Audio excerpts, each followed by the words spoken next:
I didn't even really realize how addicted I was to being busy, and the addiction also to like this growth, and like looking at my numbers, like our business needs to double, to triple, the team needs to grow, this needs to grow, we need to grow the amount of clients that we're serving. Hey, I'm Joe Fier, and welcome to the Hustle and Flowchart podcast. This is where we talk all about building businesses so they give you the freedom and fuel for your life. I'm not here to help you build $1 billion business, but I am here to help you create a business with systems that work for you so you can make more money than you need just by working part-time. I was a chronic hustle mode kind of guy, and I want to share my experiences and mentors I've met along the way to help you reframe things to be the most effective as an entrepreneur. I wish I had this guidance and insight when I was younger, so that's what I'm doing here for you. Please share and enjoy. Today, I'm bringing back my friend Amber Spears back on the show. It's been a couple years or a few years. It's been a long time. She is the one I always think of, and so do other people in all the different masterminds I'm a part of, these different marketing circles. Anytime affiliate marketing, partnership marketing, relationship marketing, JV, whatever we want to call that, Amber's name comes up in conversation as the one that just knows the game. She knows how to manage all these relationships and the strategy. She's consulted with so many companies.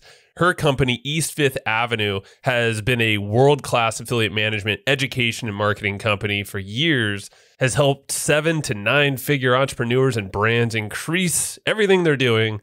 Amber's the one that has done it, and she's gone through some major shifts since the last time I had her on the show. You're going to love this conversation, and I can't wait to hear what you think about it. So let's get into it.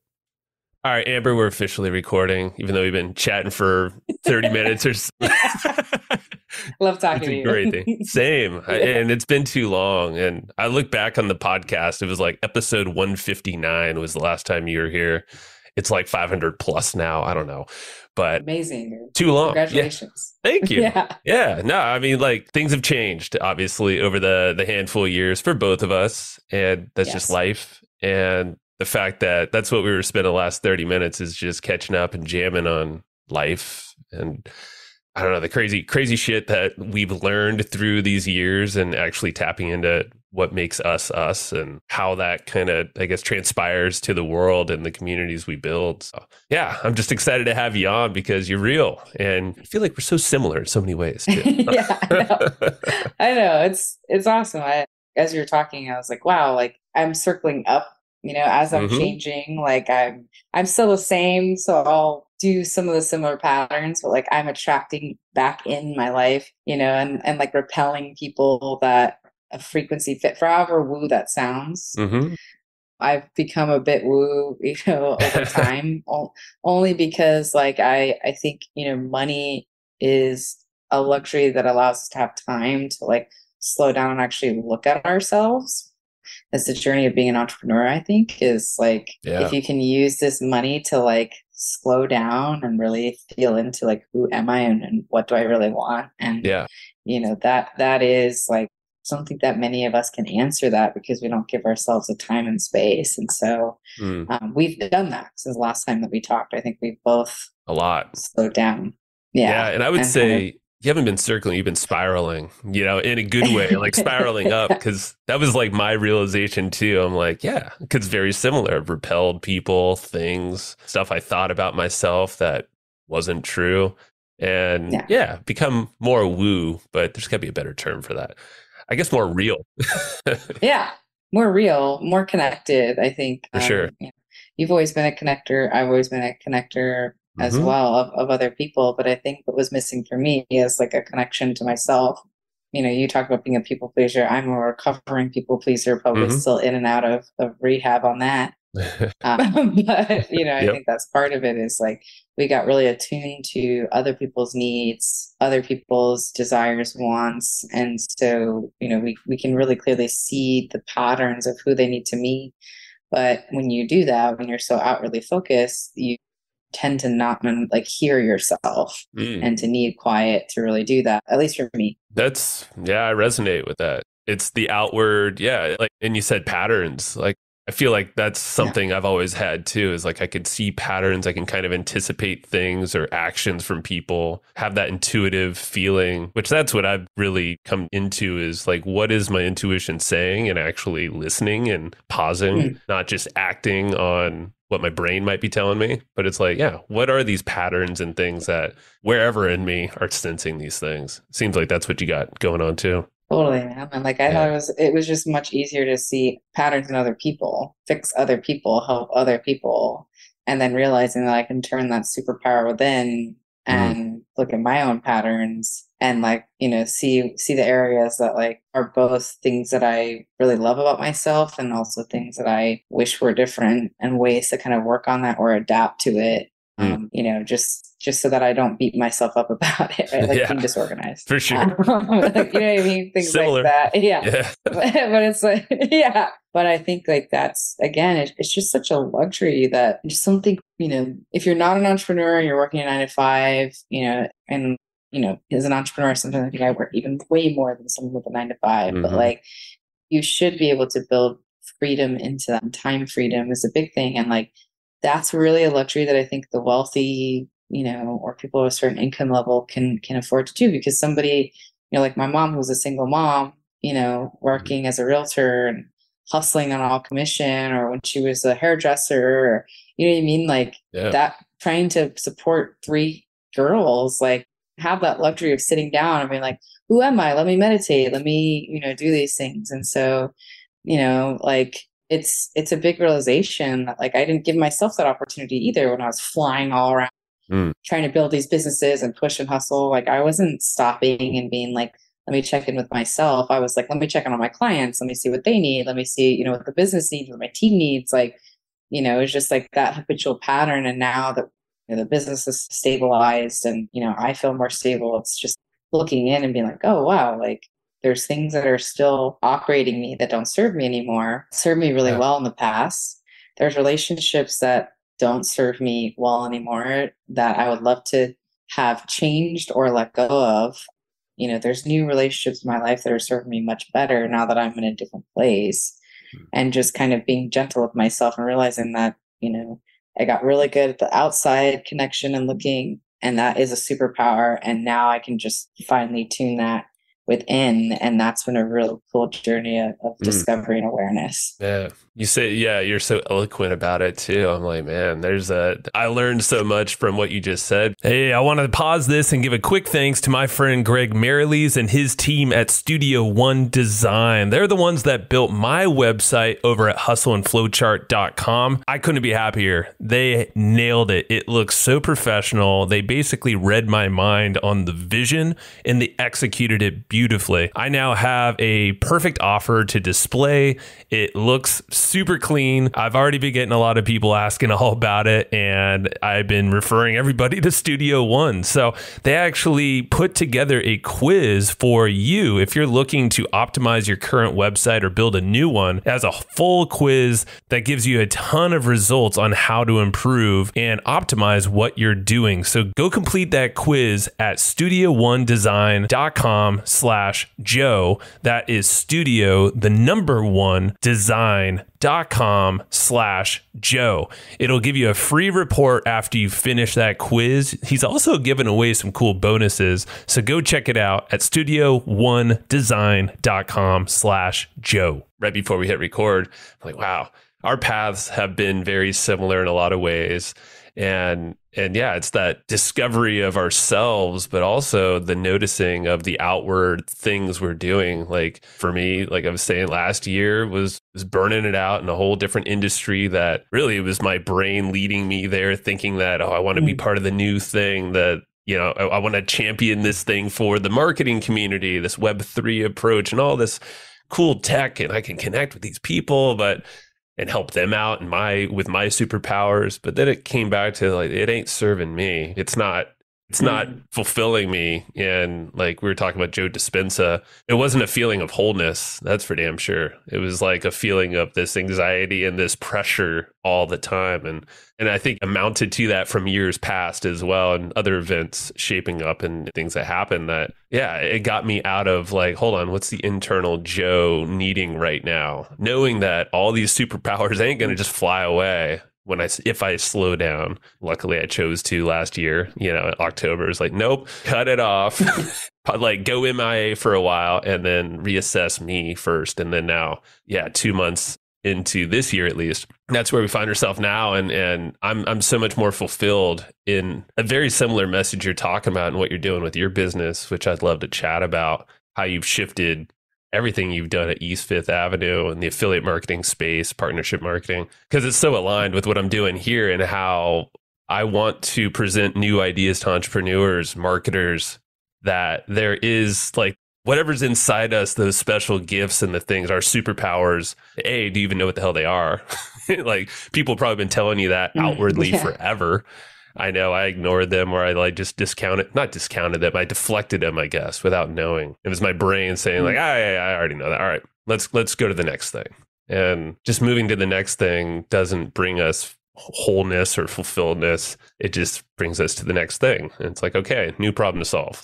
New thing to, smash, hammer. And it's like, no, chill the fuck Right. out.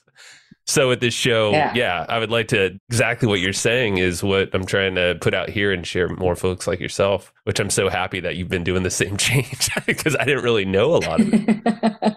But tell me about what, Yeah, like, I've been kind of quiet about it in a lot of ways. And I realized I was just on a call with Dan Martell's team, like so generous. He reached out and was like, dude, like talk to my marketing team because you guys, do a lot of like similar things, right? They do SaaS and mm-hmm, we do this, but kind of like our paths are similar. And the reason why he said that is because I made a decision this year to stop flying all around and doing as much speaking as I've been doing because that was a primary kind of lead gen for our business. And it was a decision that I'm sure I know my business partner wanted me to do for many years. And of course, every partner I've ever had wanted me to stop mm-hmm, spending so much time on the road. But it was like an addiction, and like I didn't even really realize how addicted I was to being busy. And the addiction also to like this growth, and like looking at my numbers, like our business needs to double, to triple, the team needs to grow, this needs to grow, we need to grow the amount of clients that we're serving. And I was in that place where I was starting to get really burnt out almost at the end of 2019. And then as we've talked about, my former partner took her own life. And like that was like right before COVID hit. It was in November of 2019. And then realizing then that like I couldn't mentally sustain it for my clients. And so I started me and my business partner just shut down the agency side of our business and kept the education side and our own internal offers. And then COVID hit and I couldn't travel at all, like mm-hmm, couldn't speak anywhere. And so that's when we launched a thing called Traffic Tribe, which is still going strong, 250 companies in there all do affiliate marketing. We meet, twice a month and network and do education and pitch and, I bring in experts to teach and all this stuff. And it's been really rewarding. And also rolling out things like recruiting A-player affiliate managers and nice. just really making them better, right? Because I think at the end of the day, like I feel a great responsibility to improve and to elevate the industry in terms of what we're doing, human to human interaction. And that's a big part of what your affiliate manager does. And that's why I like affiliate marketing, because there's a spirit of cooperation and collaboration that I really enjoy. And I've been doing marketing for 15 years. I've done SEO and we've done, agency work and we've done this and we've been through every Panda update, Penguin update, and Mm-hmm, we're doing SEO. And now as marketers, we've been through like all these iOS updates and all this other stuff. And like, I think that's all incredibly valuable, and an AI that's coming out and Web3, all that stuff is really valuable. But I'm going to stick to what I'm gifted, which is relationships and people being belly to belly with them. And I think that human interaction is going to become a luxury, especially in yeah. in-person events as well as the world of AI and Web3 and all these things grow. I think it's very exciting. And certainly I don't want to be left behind, but I have really smart people around me that teach me, like Lee Richter and like, you and like, Yeah. as so many other people, Steph Georgia, like I'm around all these people on a really regular basis. They're my dear friends. And anything I really need to know, I can go directly to the source and like learn it. And of course we use it, but like we're losing in a lot of ways, the humanness of what we're doing when we start focusing just on the tools and the product, because we're forgetting about the end user. And so we're also forgetting that the end user is a multidimensional person. I am not my business, even though oftentimes I have felt that way, which means that I'm not, I'm not the business. So it's not my only interest. It's not my only desire. It's not the only thing that waters me. And especially going virtual, teaching affiliate managers, bringing in this new wave of affiliate managers and teaching them, that at the end of the day, your job is to be a cheerleader and a supporter of the companies and brands that choose to promote you. They're your voluntary sales force. Right. So they are.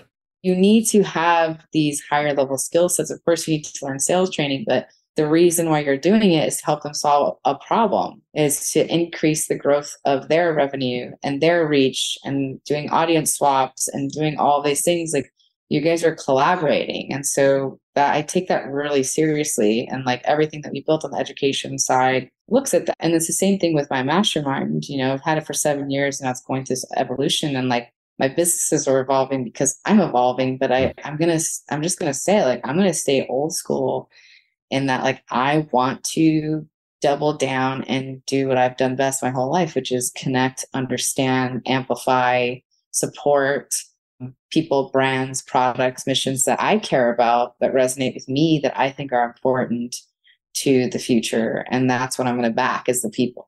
So it's been cool to see the change in my businesses and in myself. They're all happening at the same time. Yeah. And the fact that you're letting it happen, I think, is the big thing. Is you're not trying to silo it or hide any part of it. But yeah, the best of you, I think, comes out when you can also, you have an outlet to let you out in a bigger way. Like I was describing with this podcast, is for me, it's been connecting on steroids in a way, like at scale. But I know when I put the right messages out there, have the right mission and purpose behind the thing, then more the right people are attracted to it. But also I know the ripples are just a lot stronger. It's almost like a compounded effort with the people that you bring in. It probably shoos away a lot of folks that maybe just aren't ready or just doesn't hit land. And that's cool. I'm not trying to get everybody in on board on this thing, but the right people. And I feel like it's just like sharing ideas with trusted folks. Like, I feel like they're not going to just throw them out. They're going to help you compound those into bigger and better things. And connecting and then co-creating. Like, that's why I love, why I love affiliate marketing and relationship marketing. I guess relationship, I would use that term maybe a little more so here, thinking of people, because it's a word of mouth thing. And I think even on the last episode we did together, you harped on that. Like, it's a people thing that we're doing. Yeah. Of course, there's tracking and all this digital pixel stuff that you could be implementing and should, with knowing your numbers. But at the same time, it's a people thing. And AI, all this cool tech is fabulous. And it's just going to keep advancing quicker than we ever even know. But the people thing, the scarcity of people and connections, I haven't really thought about that side of things, but it's totally true. And the fact that you're doing something about it, I feel like I'm doing something about it here in my little world on the podcast. We'll see where it goes. I don't know, but it's definitely like a unique approach right now, which is weird. Yeah. It's not the sexy approach, Totally, man. And like, I think about like how blessed we are to be in this industry, truly. And I think we kind of take it for granted, but like, I'm in the middle of like writing and finishing this on my book, my first book that we're self-publishing. Really? Nice. I'm excited about. But I woke up in the middle of the night, actually last night, and I just started taking notes. So I was like, I'm missing something in here. And I had been like, kind of like ruminating over it and just like chewing on it for weeks. And it finally came up and I was like, oh, I'm missing like some stories that I think are really important in here. And, some of the stories that I was writing down is like, Mike and Nairi Gary, I don't know if you know them, but they're some of my favorite people in the whole world. I'm actually going to be in Salt Lake with them starting tomorrow. Nice. They're mastermind members of mine. They were so generous to let us use one of their mountain houses. to do the second part of our event, which is just hanging out. First part is intensives. We're doing teaching, all the traditional stuff. Second part is we have chefs coming in and bartenders, and people are skiing. We're taking up and down the mountain, all that stuff, which is great. Yeah. The reason for it is connection. And I know when I'm at their house, when I'm on the back porch of their house, what I'm going to look out and see is that Gary Nealon lives a stone's throw away in his big, beautiful house. And then if you are really good and you have a really good arm, you can throw it even farther and you'll hit Jeff Siegel's house. Wow. And they all met, right, and grew their businesses together and have created this big community of best friends through internet marketing. And then behind them, there's a whole, Shelby Larson, all these people that also live in that area, AJ Yeager, they've created this community, this compound through marketing, and they're all best friends. They all invest in each other's businesses. They all grow together. They all leverage all their insights. Like, it's a real family. And it's one of my favorite group of people for that reason, but it's not unique to them. It's something that I see in pockets in Austin when I go visit, and I see the community they've built out there. Here in Tampa, the community that's out here, right? We're all friends and collaborators. And it's something that I think other people should kind of understand is that as an entrepreneur, there's a feeling of loneliness a lot of times. Yeah. And like, we're very fortunate that we have the mentality of collaboration and not competition, because on the surface, we all have really similar businesses, They all sell some sort of supplement, food supplement or technology, or like, pet company, hanging out with other pet food company owner. Like, on the surface, you wouldn't think hanging out, sharing, like, dude, look at this landing page, it's killing it.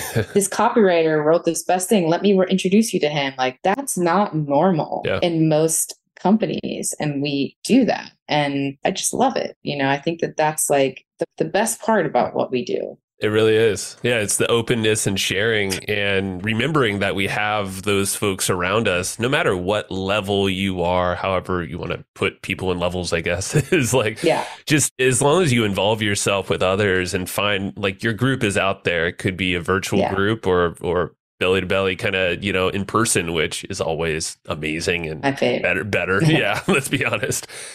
But we always have that support. And like, I think we chatted about this as well. I know we did, is that, sometimes I'll take myself out of those groups, whatever reason. Maybe it's just something's not right. I feel like there's friction in my world somehow, or maybe I'm too much in my head thinking about trying to solve my own problems, the how. But it's like, if you just toss away the how to do things and just surround yourself with amazing people, the how just comes up, and it's usually someone else. And that person is probably, stone's throw from you, at least virtually. And it's just you that needs to reach out. Yeah. But I'm going to speak for myself for a moment, but like, I think one of the coolest parts about being an entrepreneur, for me at least, has been that I get to practice things on my clients and peers and in my business that I wouldn't feel comfortable doing personally. Personal development being a really good one. I learned how to communicate better because I want to communicate better with my team. Right. And then it ends up being that I can communicate better with my partner and my best friend. And right. So it's like, I feel safer to practice these things, because it becomes so obvious. Like, why do these things keep happening in my business? Oh, it's me. Right. So I need to like fix me. Right. Like, and so it becomes easier, and you do it there and you do it internally. But for me, this is something that keeps coming up for me, is like, I had a really terrible childhood, full of abuse, full of neglect, full of abandonment. And then created and lended itself to me feeling like I needed to self-regulate on my own, that my emotions were too big, that my parents' emotions were far more important. Only adults could be angry or like, have emotions, and like kids should be seen and not heard. And like, that was like how I grew up. And so this is something where I never self-regulated with my parents. And so I self-regulated alone. And so whenever I feel really overwhelmed and really stressed out, it's not a conscious thing where like I need to retreat, for whatever reason. It's a completely unconscious thing that still runs me, which is like, I need to retreat and deal with these things alone. And it could be that subconsciously I feel like I'm a burden, or that, like I don't want to bother people, or that I'm not really that great at actually being that vulnerable. Like, I'm more comfortable talking about my background of abuse than I am about the current stuff that I'm going through right now in this present moment. And like, just really understanding and unpacking that and realizing like, it's not until, I had really amazing friendships that I started feeling comfortable about maybe self-regulating with them a little, co-regulating with them a little bit more. And then that started coming into like, okay, like now I'm in a really secure relationship where I'm starting to learn to co-regulate with her. But like I still withdraw a lot. And just knowing that like now I learn how to communicate it differently, where I'm just like saying like to my friends, like, hey, listen, I'm going through like a tough time. Of course I want to hear from you and I want to reach out, but I'm going through a really sticky, dark period of time right now. And like I just don't know how to really communicate during this period. And I just love for you to be patient. And my good friends have been with me for long enough, clients have been with me long enough to know like it's a work thing. I'm going to answer. I'm going to help. I'm always there. I don't miss a meeting with work, but I will miss a lot of phone calls and like I will miss a lot of texts personally because sometimes I'm not there. And adding that tool into my tool belt, it's getting better. And my therapist told me like in 2019 when we started working together, she was like, you have one tool in your tool belt and it's a hammer. Like you could have a screwdriver, you could have a plier, you could have a Swiss Army knife, and we're going to work on building those things in, meaning I need to get better at setting boundaries and communicating when I was heard and, being assertive and like, asking for what I wanted and like not people pleasing as much and checking in with myself. All those things are tools that I simply just felt more comfortable applying in work. And like now it's like I'm using it to apply in my personal life. And it's not easy. It gets easier with time to learn how to do that. But I just want to tell you, like that withdrawal thing, I think for me at least, would be an indication of that's like, if we're getting curious about ourselves for a moment, that's like an adaptive thing that you picked up at whatever point in time. And it served you really well at the time. Yeah. And just to be loving to that part of you and know that it's serving you not as well now. And so how do we kind of navigate that and learn to translate that and communicate it to the people around us so they don't feel rejected or abandoned or concerned? Yeah. Yeah. And I love that. And for me, definitely, I can think of childhood moments and parents just arguing and all that and withdrawing to myself and definitely figuring it out and like, okay, it's up to me, I guess. And and we all have those kind of stories. And obviously parents and childhood is the foundation of everything. And it's up to us to like respect the kid who we have, but also realize we are not that kid. We have elements and all that, but we need to essentially say, hey, you're safe. We are safe as well. And then there is something to do as adults or whatever age we are. When we realize this, really doesn't matter as long as when you realize it, you take action. And like you mentioned about you never miss a meeting. Same here, like a business meeting or a business text, like same. And clients, like I will be right back to them. I will go over and beyond all this stuff. And then on the personal side, it's like, oh, how about that date night with my wife? Oh, it was on the calendar, but kind of maybe not a date night, but like time, let's say an hour or two we'll spend together. Well, we got busy. It's like, well, hold on. That was for us.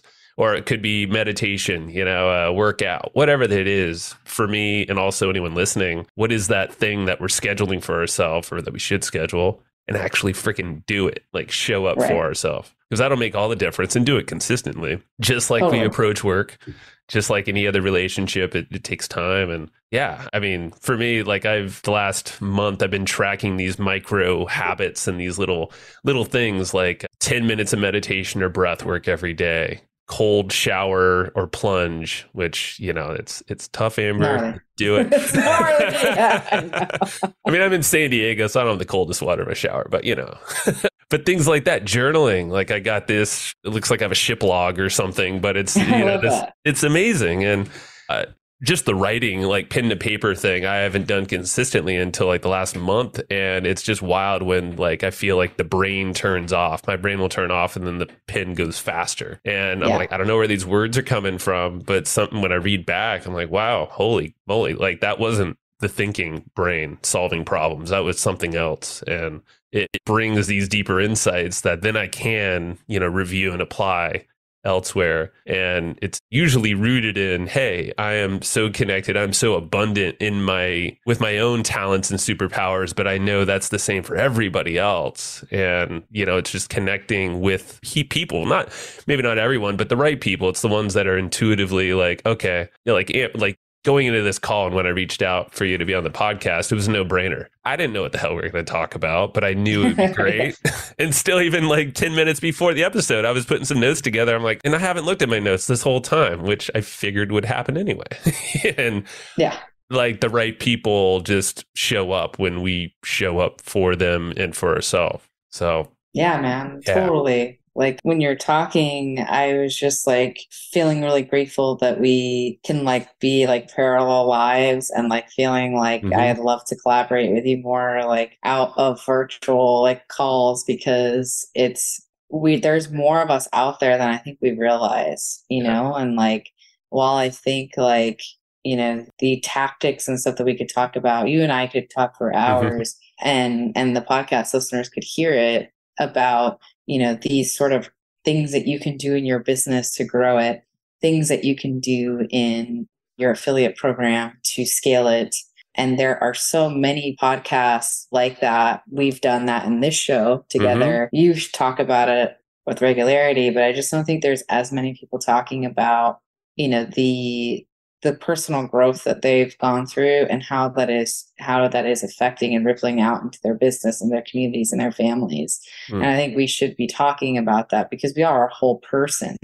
And so this is just one part of our lives. It's a huge part of our lives. Yeah. You know, it's a huge part of our identity, but it's not our only identity. And it can become an addiction, this business part of it, and a very unhealthy one. I think it's a more allowed one, but it is a very unhealthy one if you allow it to get out of control and to dictate every single part of your life, you know?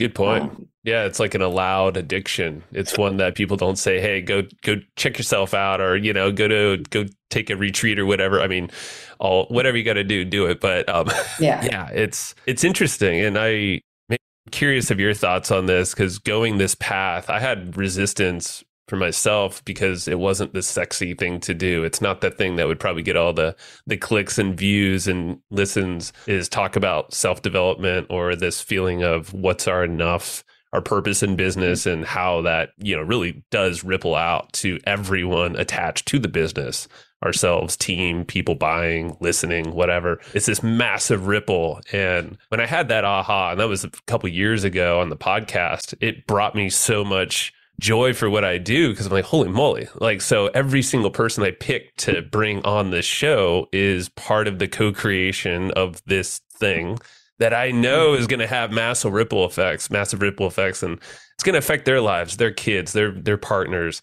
And it's things I'll never know about, but it's really cool to know that ripple's there.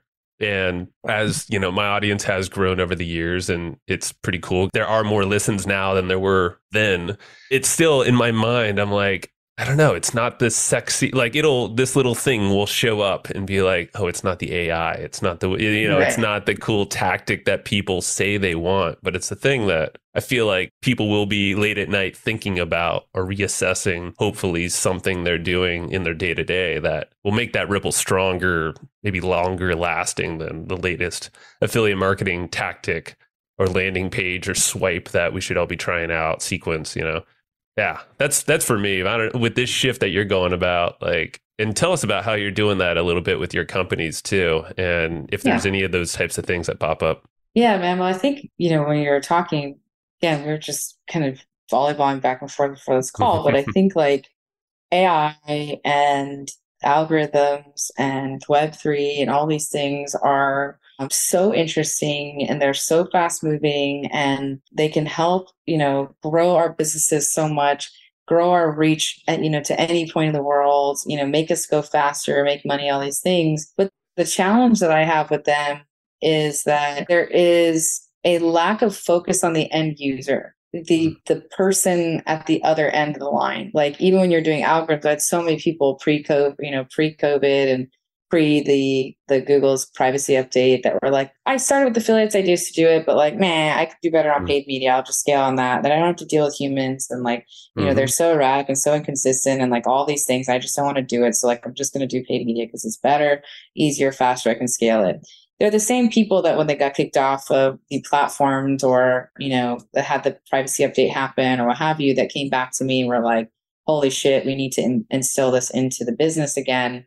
and kind of grow it so that we have something that's not dependent on algorithms. Mm-hmm. Because as long as you treat people well, your affiliates well, and you pay them on time, you take care of them, you answer their emails, you'll have an affiliate program, right? And so you'll have something that's going to keep you going, keep overhead, all these things. And it could arguably, because I've seen this, I work with hundreds of companies a year, be a 7, 8, even 9-figure channel for you in your business. But, if you always look at it as like, it's just something that is nice to have, or that we're going to do it, and affiliates are like, inconsistent, and largely because you think about, if you think you're right about it, you're going to be proven right. Yeah. If you think people are shady and inconsistent and untrustworthy, you're going to treat them like that. And that's the results that you're going to get. Right. And so I think that that's like a really important lesson. And like when you're talking about AI and all this other stuff, the instinct is like, well, now I don't have to deal with people.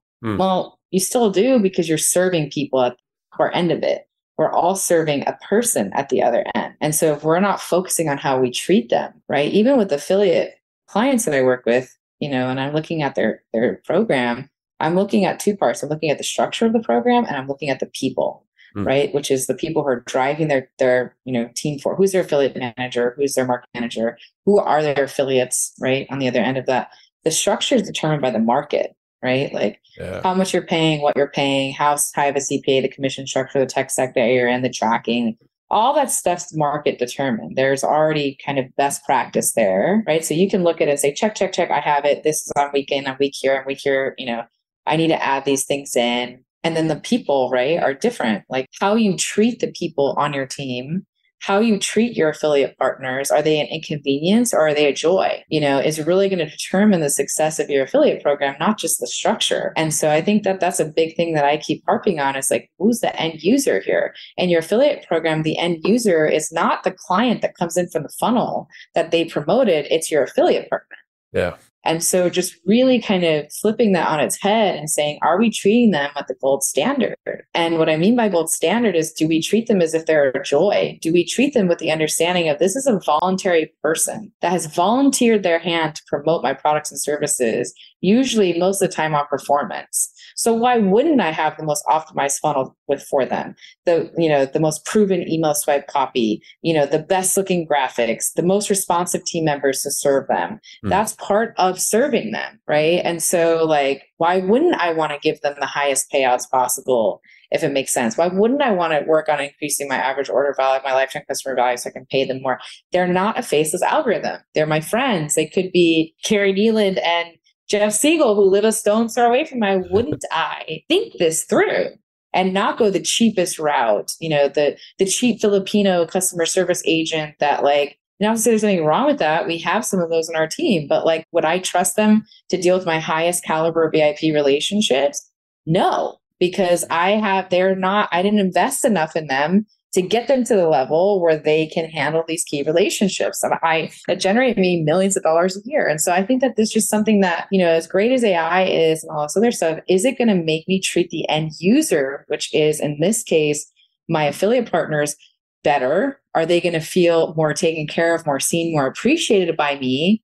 Or is it going to take away from that? And it's the same thing with your team member. Like I see most people putting affiliate managers in. They're also their customer service manager, also their assistant. Why are you putting this person in this position to fail?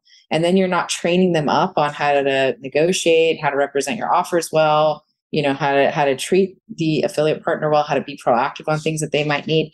Like that's just the thing that more the AI grows and the more that we feel like we can deploy these tools to make life easier and faster, better, and use algorithms, the more that I think this side of it is going to be a luxury. Because I'll tell you, when your ad account gets shut down, you want a person on the other line. You wish you could call Facebook and That's call right. them and be like, hey, what's going on? At that point, you're like, oh my God, I'd do anything for a person.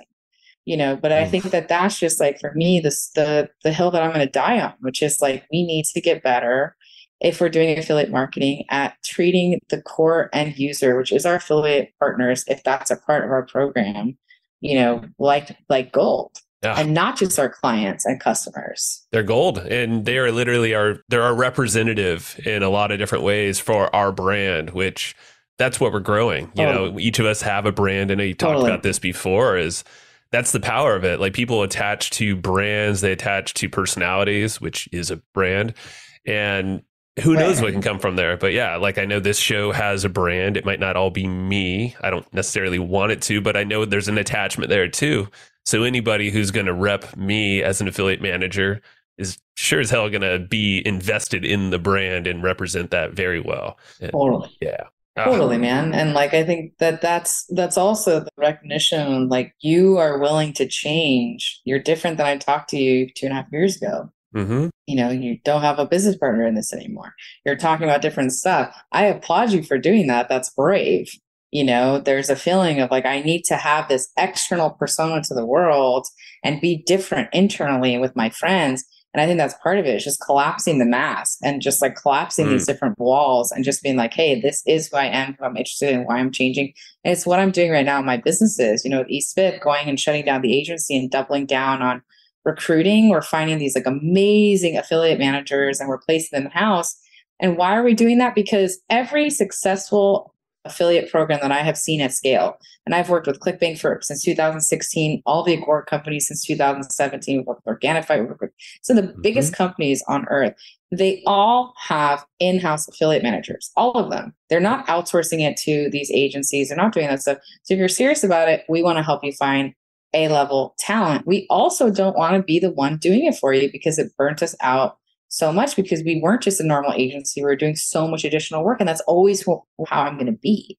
So if we can bring in these great affiliate managers, if we can train them through our programs, if we can introduce them to affiliate partners and we can teach them, hey, here's how you talk to them. You know, you're having trouble with them because you're coming in with the mentality that you need to horns with them and give them less money than you're paying Facebook. Why are you doing that? Right? Like, let's talk about the mentality here. You know, let's talk about the structure. Why do you not have these assets? You know, but you'd give it to your media buyer and give it to your affiliate partner, this voluntary person that is risking their brand and taking the transfer of their brand and transferring that trust to you. Like, that's really something that we need to think about, you know, and like just being willing to start changing that publicly and saying, we're going to double down on this because I think we can reach more people and help, you know, kind of increase and change and elevate the way that the space is operating. And it's the same thing with my mastermind, you know, changing it from Mimosa Mastermind, where I had a partner, you know, who I love and appreciated so much, but like we we're just going like this in our lives and like being willing to say, you know what, I want to buy you out. And I worked so hard on this brand, but it doesn't resonate with me anymore. I want to change it to 4 rooms because I want to focus on the 4 parts that I think are most important in entrepreneurship: your physical health, your wealth, your scale of your business, and your relationships with yourself and with others. And so like, that's what I'm focusing there. And it was a very bold move, but I'll tell you, like, you know, I did it in November. It was only a few months ago where I decided 2 weeks before my annual event, I was going to change the name, change the brand. Didn't have a website, still don't, almost going to launch it. You know, like I was in the middle of doing this event and I also had consultants come in and I was like, I want to turn it into a mastermind. It's only ever been an event company. We're going to turn it into a mastermind. Are people going to like 4 rooms? Are they going to want to do this? Because I'm not making promises of 500x growth and like, you know, all this other stuff. They grow in my mastermind. They always have. That's why we have a 78% return rate, 86% renewal rate with sponsors. Like we do a great job of placing people in the rooms. And by the way, that's how the other side of my company operates. We have a 1.6% attrition rating in our memberships. It's insane. It's unheard of, right? Yeah. Like we are really good at retention and picking things. What we need to work on is the marketing of it, which is what we're doubling down on this year. But like, you know, I got in front of the room and I didn't want people to have to choose between mom and dad. I didn't want them to feel like, oh, Amber and Brett went through a divorce and now we're getting in front of the room and it's going to be this hard sell. And we hired these people to look at what I was doing and, you know, what I was going to create and launching this mastermind, going from, hey, pay for event and now join us at 35,000 a year and let's do more together and let me serve you at a different level and let's focus on these 4 areas. Like that was very stretchy for me. And then hiring these people that were experts, and they are experts, but not experts in what I was trying to do. And I got in front of the room and I just said the truth. Like I've changed a lot and I think you guys have all seen it. And you've seen that I'm happier than I've ever been, that I'm more me than I've ever been. When I first started this industry 15 years ago, I'm wearing fake acrylic nails and walking around with a suit on and like acting like I wasn't gay and like all this other stuff. And now you see me completely me in my element. Like, and like, I'm here to serve you. And this is what I want to build. And this is what I want to focus on. And for those of you that feel called to do this with me, please do it. I'm not going to tell you to go in the back of the room, even though every consultant that we've hired has said you have to do that. Like, I just want to tell you, if not one of you sign up for it, that's okay, because I'm not going to do the same thing I was doing. This is what I'm doing. And like, so many people raise their hands. We filled 30 spots at that event and we sold out to 50 in the less than 2 months. We just filled it. Like, and like, it's word of mouth. I haven't posted anything on Facebook. There's no website up yet. It's like, just because, and I had people like Glenn Wedwell and JJ Version, people came up to me and they're like, never fucking seen that before. Never seen somebody do a saw pitch from stage. There's people crying in the audience. So I was like, I lost someone dear to me to suicide. I almost lost myself. I became suicidal. I was just focusing on growth for growth's sake. I lost my connection to so many of you in the room because I couldn't handle it. I lost my connection to myself. Here I come reborn like Lazarus. I want to help anybody that wants to do that. And like, we're going to grow together financially. We always fucking do. Mm-hmm. But I want to grow in a deeper way with you. And it's scary, but it's like, I'm in the process of that. And we did that at East Fifth. So I had the courage because we made the changes over the last few years to now do it here. And like, it just really touches me at such a deep level, because this is like, this is the thing that like I always cried out for in my heart and wanted. And then seeing it happen real time, like seeing before I was even done talking, someone like James Klein and somebody else like, here's my credit card, like run it. We want to do whatever you want to do. We want to support you. It was like, I was crying up there, it was like, it was like, I wanted to do it my way. And I felt like I could do it. And just seeing that reaction told me that there's more of us out there than we realize. And in doing this whole process, there's more of us than we realize. And it's been really touching. I still am processing it almost. It still makes me feel really tender. Oh, well, I can hear how much it means to you. And it's making me, I'm like envisioning the room, because I know I haven't done that kind of thing and expressed, like I've expressed my story and everything on the podcast. So for me, it's kind of fallen on, well, really no voices, me, or I'm not looking at everyone reacting. But I know, like I posted something on Facebook maybe a month and a half ago about this whole idea of enough, like what's enough for us and in our business. And I don't know if that's the word or not, but whatever. I think it impacts enough to get that feeling and emotion. And so many people were commenting on that and reaching out to be on the podcast and wanted to share their stories. And I really have this backlog of people that now want to be on the show. And you know, I feel like there are so many people just like that, just like us, you, me, and everyone in that crowd and folks listening that might not have thought about it that way or heard about it from someone they follow, but then realize, oh yeah, like we're all very similar. We all have our thing. And we want more people like that around us, because we know it's just, we're going to feel better. Everything else is going to get better. And yeah, man, it's okay. Who wants to walk you home? For sure.